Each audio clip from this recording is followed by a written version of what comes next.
I didn't expect to be living with my high school rival, let alone sharing a bathroom with him. But here we are.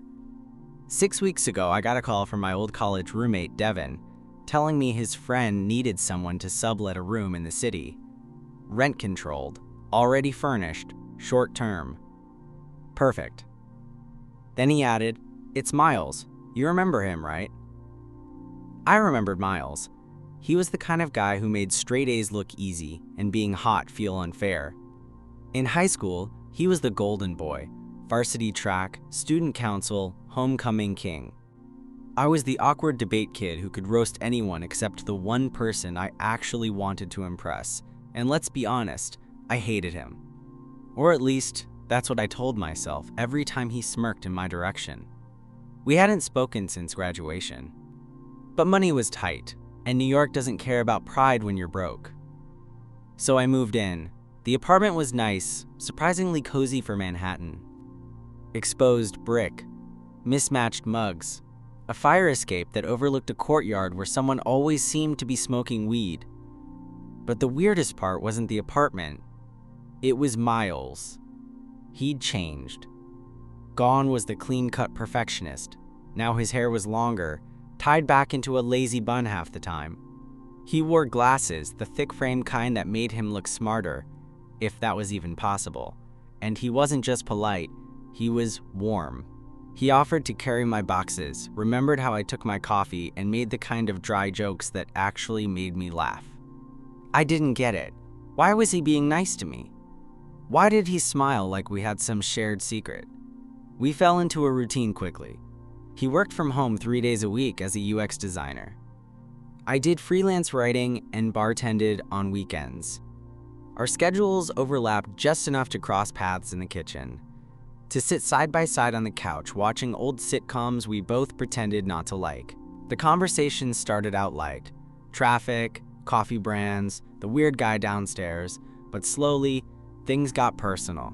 One night, I caught him watching me as I talked about my dad's recent surgery. His expression wasn't pity, it was something gentler, something that made my throat tighten. Then came the shower incident. It was a Wednesday night. I was already in bed, scrolling through job listings, when the fire alarm in the hallway started blaring. I heard Miles curse and then the sound of water. Lots of it. I rushed to the bathroom, steam everywhere, the floor soaked. "Shit!" he said, standing there in nothing but a towel, his hair dripping. Pipe burst. I was mid-shampoo. He looked ridiculous and somehow infuriatingly hot. I grabbed a few towels and helped mop up the floor. Our arms brushed. He didn't move, and neither did I. That moment, it was quiet, stupidly intimate. He looked at me and said, "I used to think you hated me in high school." I swallowed. "You made it really easy to." His smile was faint. I was jealous. That caught me off guard. Of what? He held my gaze for a beat too long. "You always seemed like you knew exactly who you were." I didn't know what to say to that. Because the truth? I hadn't. Not then. Not really even now. He stepped back, cleared his throat, and muttered something about needing to call maintenance. But that look, that moment, it stayed with me. That was when everything started to shift. The next day, things felt off. Not in a bad way, just different. Miles was quieter than usual. Not cold, just thoughtful, like he had said too much and didn't know what to do with the fallout. I didn't either. That morning, I found him in the kitchen pouring coffee into 2 mugs. He handed me one without saying anything, just gave me this small nod like we were in on something neither of us had the guts to admit yet. "Thanks," I said, taking it from him. Our fingers brushed. Again, he didn't move. "So," he said after a long beat, "about last night." My stomach tightened. "Yeah?" He leaned back against the counter, arms crossed, eyes on mine. Just forget I said anything. I was half naked, wet, and cold. Not exactly peak emotional judgment. I forced a laugh. "Sure, all forgiven. You were definitely a mess." He smiled, but it didn't quite reach his eyes. "Cool. Good. Just wanted to clear that up." But nothing was cleared up. Not for me. Because all day, I couldn't stop thinking about what he said. "Jealous of you. You knew who you were. He had no idea. In high school, I was terrified most of the time. I pretended to have it together, but truthfully, I was barely hanging on. I envied him. The confidence, the easy way people loved him, the way he seemed untouchable. But now we were two adults sharing the same too-small apartment, and whatever old roles we played didn't seem to apply anymore. That night, he came home late. I was on the couch, laptop open, but not doing anything productive. Just clicking tabs, waiting for something to distract me from thinking about him. He dropped his bag near the door and walked in, looking exhausted. "You all right?" I asked. "Yeah, just long day." He plopped down beside me, a little closer than he usually did. We sat there in silence for a while, watching some dumb show we'd seen 100 times. But neither of laughed at the jokes. I could feel the tension humming between us, that invisible thread tugging tighter every time our knees brushed. Finally, he exhaled and turned to face me. "You ever think about how different things could have been?" I blinked. "What do you mean?" "In high school, if we just talked, really talked." I hesitated. "You were kind of impossible to talk to, Miles. You were, well, you." "I was scared," he said, voice low. "Of everything. Of what people would think. Of what I'd feel if I let myself, you know, get close to someone like you." That hit harder than I expected. I turned toward him slowly. "Someone like me?" He looked at me then, and there was nothing guarded in his expression. Just vulnerability. "You made me question everything. And I hated you for that. But I think maybe I hated myself more." I stared at him, heart pounding. "So what are you saying now?" He licked his lips, glanced at my mouth, and then back to my eyes. "I'm saying I don't want to keep pretending anymore." Then he kissed me. It wasn't dramatic. No music swelled in the background. The world didn't stop. But in my chest, something cracked open. His lips were soft, hesitant, like he was asking a question with every movement. I answered. When we pulled apart, breathless, he smiled. Small, real, almost sheepish. "I've wanted to do that since junior year," he said. "Yeah," I murmured. "Me too." And just like that, the air shifted. The tension that had been building for weeks finally settled into something quieter, something real. We didn't talk much after that.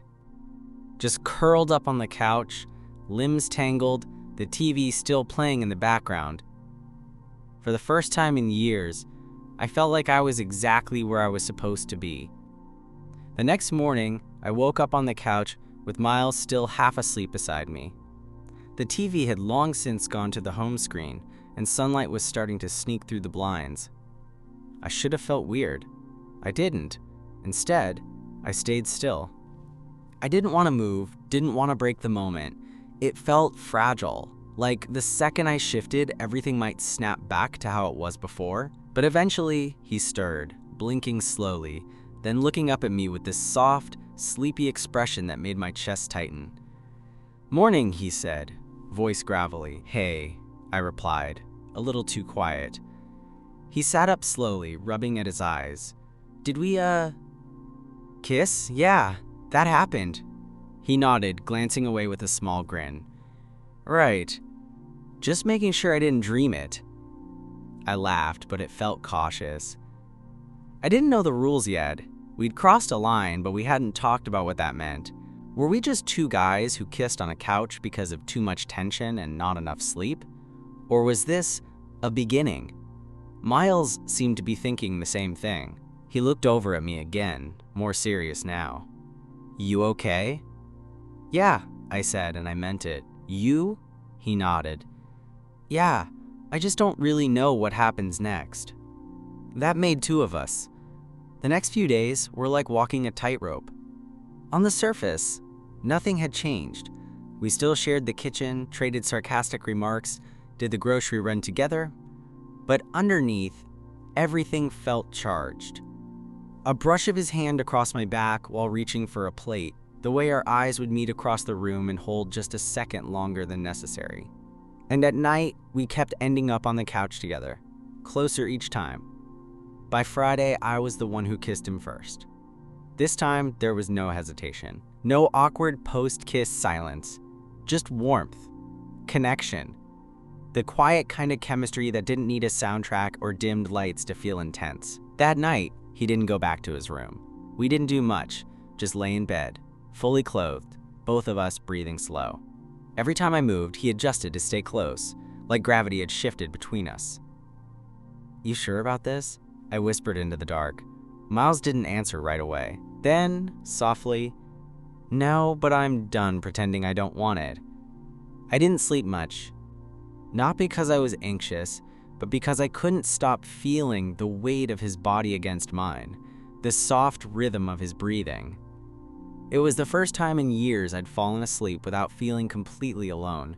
The next morning, we made coffee like we always did. Except this time, he kissed my neck while the kettle boiled. Just a quick press of lips and a murmured morning that made my entire day. We didn't label anything, didn't make any dramatic declarations. It was too early for that. But whatever it was between us, it was real. And that was enough. For now, we didn't talk about it. Not directly. For the next week, it was like we'd quietly rewritten the rules of our lives without ever sitting down to agree on them. Some things were the same. We still bickered about who left the Brita empty, still took turns paying for takeout, still watched bad reality TV ironically, and then unironically. But some things were definitely not the same, like how Miles would nudge his foot against mine under the table while we worked. Or how I'd wake up some mornings to find him already dressed, coffee waiting for me, a small sticky note that said, "You were snoring again, smiley face." It was subtle, domestic, easy. And yet, I couldn't shake the feeling that we were skating on thin ice. It happened one night after a run-in with his ex. We'd gone out to a bookstore nearby. Miles had promised me coffee and an hour of pretending we actually read poetry.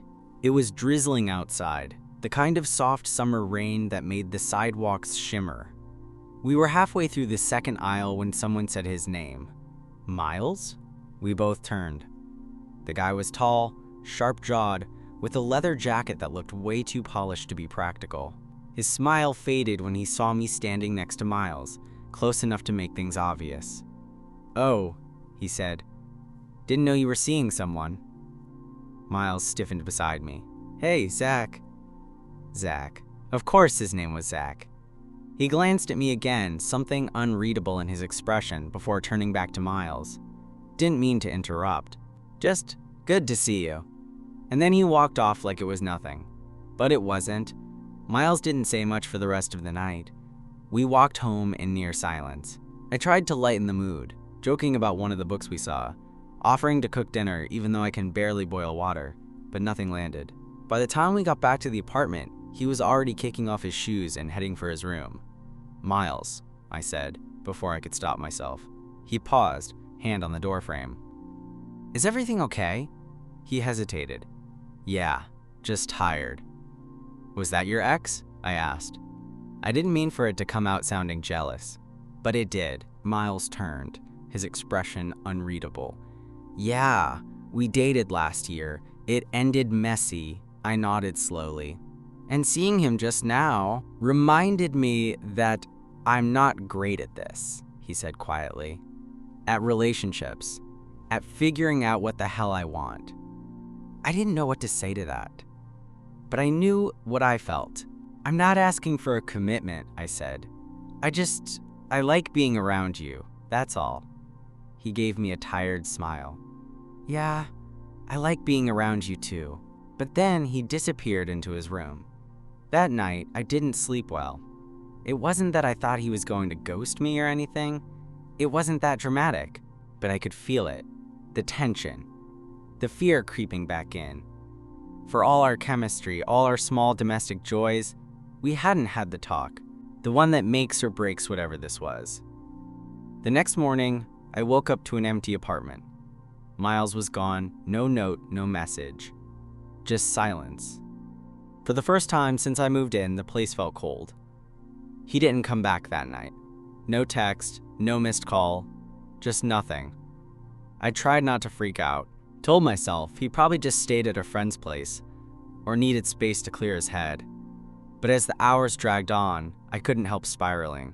By the time I went to bed, I was lying there staring at the ceiling, heart thudding like I was 17 again, waiting for a message that wasn't coming. And the worst part? I wasn't even mad, just disappointed.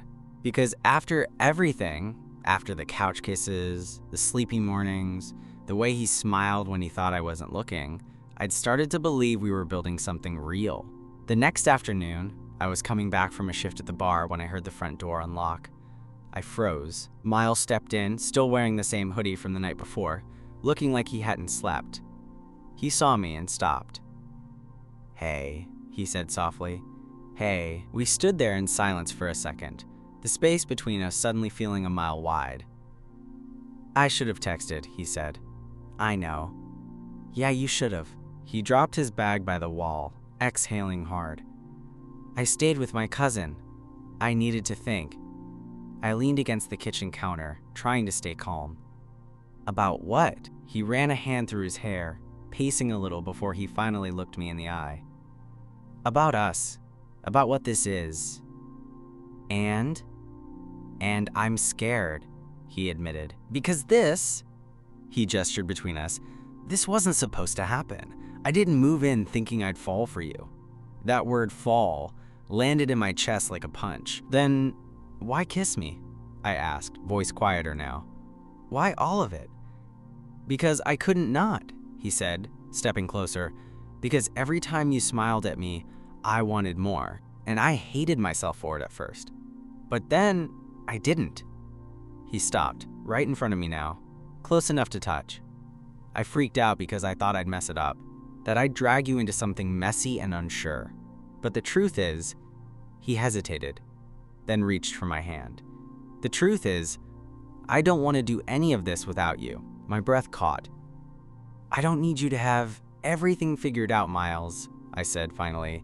"I just need you to be here. For real. Not disappearing when it gets hard." His fingers tightened around mine. "I can do that." We didn't say anything else for a while, just stood there in the middle of the kitchen, holding on like it meant something. And it did. That night, he didn't go to his room. He crawled into bed beside me, tucked himself under the covers, and wrapped an arm around my waist like he'd done it 1,000 times before. No tension, no drama, just warmth. As we lay there in the dark, his voice broke the quiet. "I'm not perfect at this." "Good," I said, turning to face him. "Neither am I." He smiled, and for the first time in a long time, everything felt simple. The next few weeks settled into something that almost resembled a relationship. Not the capital R kind with date nights and matching bios, but the kind where two people quietly fold into each other's routines, and suddenly it feels like the most natural thing in the world. He started leaving space for me on the couch without needing to be asked. I started cooking more, even though I was terrible at it, just to make him laugh when I inevitably burned something. We didn't define it. We didn't need to. It was in the way he'd brush his thumb over my knuckles while watching TV, or how I'd rest my chin on his shoulder while we did the dishes. It was quiet, consistent, intimate in a way that didn't require any announcement, until his mom came to visit. She showed up on a Saturday afternoon, all energy and oversized sunglasses, pulling him into a tight hug before stepping into our apartment like she owned the place. "Wow," she said, scanning the living room. "Miles told me it was small, but this is cozy." I was halfway through folding laundry, awkwardly standing there in sweatpants. "And you must be Jamie," she said, smiling as she turned to me. "Yeah, hi," I said, trying not to sound like someone who had spent the previous night falling asleep with her son's arm around his waist. Miles introduced us with a weird tension in his voice, and I realized something quickly. She didn't know. Or at least, she didn't know. For the next hour, I played host while she talked about her book club, her new yoga obsession, and the fact that Miles hadn't brought anyone home to meet her in years. She never asked how we knew each other, never asked why two grown men were sharing an apartment with only one bedroom that seemed remotely lived in. It was clear this was a closet Miles hadn't opened yet. When she finally left, he shut the door and leaned against it, letting out a breath like he'd been holding it the whole time. "You didn't tell her," I said gently. He looked up at me, face unreadable. "I haven't told anyone." And there it was. The first real fracture. I nodded, trying to keep my voice calm. "So what are we then? Just roommates with a really affectionate habit of sleeping in the same bed?" His shoulders dropped. "Come on, Jamie. It's not that simple." "Yeah, it is," I said. "You either want this, want me, or you don't. But I'm not going to be your secret, Miles." He looked like he wanted to argue, like he had 1,000 reasons why it wasn't fair, or wasn't the right time. But he didn't say anything, and that silence, it hurt more than if he'd just said no. That night, I slept in my own room for the first time in weeks. The bed felt colder than I remembered. The next few days passed in this weird limbo, like the apartment was split into two separate timelines. One where we still lived together, passed each other in the kitchen, exchanged polite, tired smiles. And another, quieter one, where none of the touches or late-night kisses had ever happened. We didn't talk about what I said. He didn't bring it up. Neither did I. But it was there, in every silence that lingered a little too long. Every good night that ended with a closed door instead of a shared bed. I hated it. I missed him. And I also hated that I missed him. On Thursday night, I came home from work and found a Post-it on the fridge. His handwriting, a little messier than usual. "Gone for the weekend. Need space. Please don't take it personally." I stared at it for a long time. I didn't know whether I was angry or just tired. I left the note there, like it was some kind of truce neither of us had signed. That weekend, the apartment felt bigger, emptier. I found myself automatically checking his room like an idiot, as if he'd suddenly appear, toss his bag on the floor, and give me that crooked grin like nothing had happened. He didn't. Sunday evening, I was curled up on the couch, scrolling through my phone, half watching an old sitcom I didn't care about, when I heard keys in the lock. I sat up. Miles stepped in, hair damp from rain, hoodie pulled tight around him. He looked like he hadn't slept much. He didn't say anything right away, just stood there, dripping onto the mat like he wasn't sure if he was allowed to be here. "You're back," I said quietly. "Yeah. Have a good... whatever that was?" He exhaled slowly. "No." I waited. He pulled off his jacket, set his bag down, and finally looked at me. "You were right," he said. My heart thudded. "I've been hiding. From everyone. From myself. From you." He sat down across from me, hands folded, like he wasn't sure what to do with them. "I didn't tell my mom. Not because I'm ashamed of you, but because I was scared." I nodded. "I get that, but it still hurt." "I know," he said. "And I hated being away from you this weekend. Everything reminded me of you. This apartment. The coffee I made. The song on the radio. Everything." He leaned forward, eyes locked on mine. "I don't want to hide anymore. Not from her. Not from anyone." My throat tightened. "What does that mean?" "It means I told her," he said. "Tonight. I called her from the train, told her about you, about us." I stared at him. "What did she say?" Miles smiled, small, nervous. "She said she's proud of me, that she kind of already knew." A laugh bubbled out of me, half disbelief, half relief. "Moms always know." He chuckled too, then got serious again. "I want this, Jamie. You, for real. No more Post-its, no more quiet goodnights." I didn't say anything right away. I just stood, walked over to him, and pulled him into a kiss. It was softer than the others, slower, but it said everything. That night, we slept together in my bed again. No barriers, no confusion. just warmth and breathing and the quiet thud of his heartbeat under my hand. The next morning, I woke up to sunlight streaming in through the blinds and Miles still asleep beside me, arms slung across my chest like he belonged there. And for the first time in weeks, maybe months, I didn't feel like I was waiting for the other shoe to drop. I just felt good. We didn't rush anything after that. There were no big social media declarations, no boyfriend labels thrown around at breakfast, but we slowly stitched ourselves into each other's lives in ways that made it impossible to untangle. He started introducing me to people as Jamie, but with a tone that said so much more. We spent lazy Sundays doing laundry and dancing in the kitchen, neither of us caring if the neighbors saw through the window. And when his mom came to visit again, he didn't hesitate to grab my hand in front of her. She smiled like she'd been waiting for him to do it the whole time. One night, a few weeks later, we were walking home from a friend's birthday, fingers laced, both a little tipsy, but not drunk. That perfect city buzz where the air feels warmer and the streets feel quieter. He stopped at the corner, pulled me close, and said, "Do you ever think about how we almost missed this?" "All the time," I said. He smiled and leaned in. "I'm glad we didn't." The kiss that followed wasn't for show. It wasn't about lust or tension or making up for lost time. It was just ours. Simple, honest, real. Back in the apartment, we curled up on the couch with the TV playing something we weren't watching, his head on my shoulder, his thumb tracing lazy circles on my arm. "This doesn't feel like the ending of something," he murmured.